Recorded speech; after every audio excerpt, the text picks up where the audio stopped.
Has anyone talked to you yet tonight?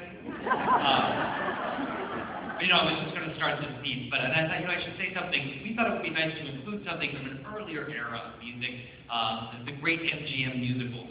And if you remember, the early 70s, there was a compilation of great moments from the MGM musicals called That's Entertainment, which was actually one of the biggest hits of the year, strangely enough. It was hosted, this was at the very end of the studio system. All the backlots were being torn down, and they had Gene Kelly and Fred Astaire and Debbie Reynolds and these people walking around the backlots of MGM, remembering where they recorded and videotaped and shot one of these famous scenes, and talking about introducing these little clips. It was one of the biggest hits of the year. In fact, it was during the whole Vietnam War, it was during Watergate this was going on, and the posters for the film, That's Entertainment, the tagline was, "Boy, do we need it now."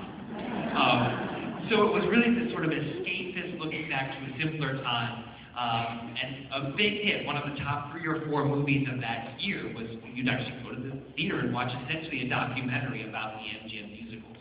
As Hollywood likes to do, if anything's successful, you keep making sequels until it's not. So they made another sequel about 6 years later called That's Entertainment Part 2. And then eventually even Part 3, which just came out in the late 90s, and it was things from the vault that were never seen before, so musical numbers that were cut from the Wizard of Oz, other things like that. And during the closing credits, there's only 2 pieces of music written for this. The very opening, the main title, which is about 35 seconds long, and then the end credits. And the credits were just people who've been archivists and finding the material, assembling it, so it wasn't your normal 10 minutes of credits, but just about a 2.5-minute piece visiting some of the great songs from the MGM library.